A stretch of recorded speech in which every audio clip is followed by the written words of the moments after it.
Hello guys, good morning. આપણે થઈ ગયા છીએ તૈયાર નાહી ધોઈને. હવે રોટલી કરી લેશું ને શાક ટિફિન માટે ને ચા કરી લેશું નાસ્તા માટે. હવે ટિફિન ભરી લીધું છે અને કેશુબેનની ચોટી વાર દીધી છે. ભગવાનને જે કરી લીધું છે મેં અને ક્રિશાએ. અને જો મિનીને વાગ્યું છે ને તો કેશુ કહેશે મિનીને દવાખાને લઈ જવા છે અને કેશુના પપ્પા અમને આવે છે ઓફિસે મૂકવા. કેશુબેન પહેલાં એન્ટર થાય પછી ધીમે ધીમે મારે એન્ટર થવું પડે. જો થાય છે એન્ટર. હવે અમે મારીશું 9 વાગ્યાનું અમારું પંચિંગ.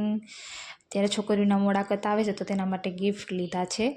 હવે મારું બેગ રાશે મારી જગ્યાએ. હવે બેસી જાશું આપણી હોટ સીટ પર, ઓફિસની જગ્યા પર. ચાલુ કરશું પીસી ચાલુ કરીને આપણે કામ કરી દીધું છે ચાલુ. કે આજે શું શું કામ કરવાનું છે પહેલાં હું નોટ ડાઉન કરી લઉં એટલે મને કોઈ કામ ભૂલાય નહીં. સ્ટેપ બાય સ્ટેપ કામ કરતી જાઉં એ પ્રમાણે. હવે આપણો લંચ ટાઈમ પડી ગયો છે. 1 વાગી ગયો છે. અમે 1 વાગે લંચ કરવા બેસીએ તો કેશુબેને વિડીયો કોલ કર્યો એ તો ફ્રેન્ચ ફ્રાઈઝ ખાઈ છે ને ફિયા સાથે ગયા છે બહાર. હવે આપણે ખાઈ લઈ. 4 વાગી ગયા છે. ટી બ્રેક સાથે આપણા મમરા. આપણે ચા પીશું. 15 મિનિટનો આપણો ટી બ્રેક હોય. 6 વાગી ગયા છે. હવે 6 વાગે આપણે ઘરે જવાનો ટાઈમ થઈ ગયો છે. ઓફિસને લોક કરીશું. પછી રિક્ષા સ્ટેન્ડ સુધી આપણે વોકિંગ કરતાં જશું.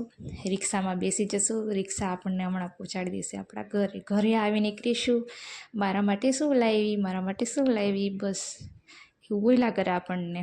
પછી આપણે આજે બનાવવાની છે સ્પાઇસી ચટાકેદાર પાઉંભાજી. તો પહેલાં રોટલીનો લોટ બાંધી નાખશું એટલે લોટ કોણાઈ જાય. પછી લોટ બંધાઈ જાય તો આપણે ટમેટાં, કાંદા, કેપ્સિકમની ગ્રેવી કરી નાખશું. ગ્રેવી કરીને હવે આપણે રોટલી કરી નાખીએ. ત્યાં મમ્મીની પાઉંભાજીનો મસાલો ને બટરને એવું લેવા ગયા છે. તો રોટલી કરી નાખીને તો પછી ખાલી ભાજી આપણે ગરમ ગરમ ખાવાની જ રહે.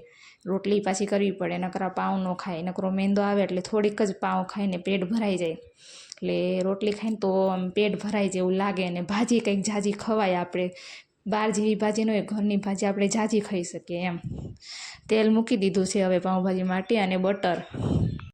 ભાજીમાં છે ને તેલ વધારે જોઈએ એટલે તેલ અને બટર બંને રાખ્યું છે. બટર અને તેલ પણ. અને હિંગ નાખીને હવે આપણે જે લીલું લસણ, કાંદા અને કેપ્સિકમની જે ગ્રેવી કરી હોય ને એને પહેલાં તેલમાં ચડવા દેવાની ધીમા ગેસે નાખીને. પછી એમાં હળદર અને મીઠું આપણે નાખી દેવાનું છે સ્વાદ અનુસાર. ધીમા ગેસે ચડવા દઈશું તો આપણે જે ભાજી બનાવી હોય તેનો ચૂંદો કરી નાખશું સરસ.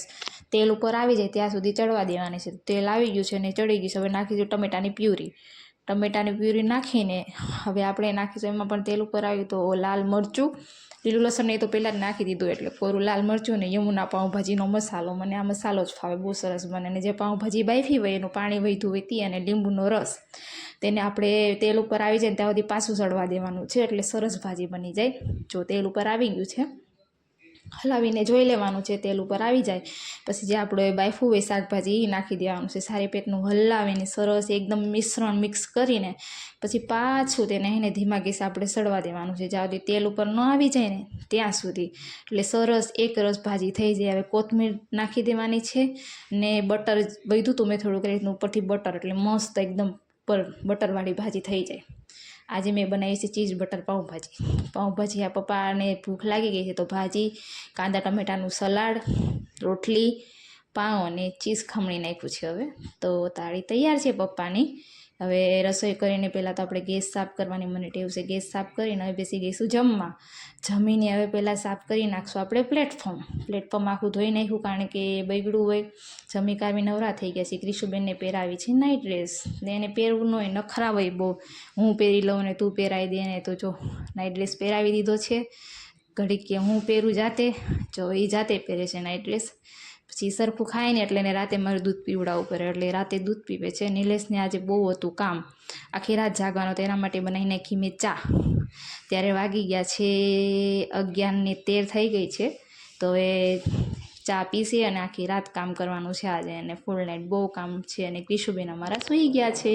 Good night, sweet dream.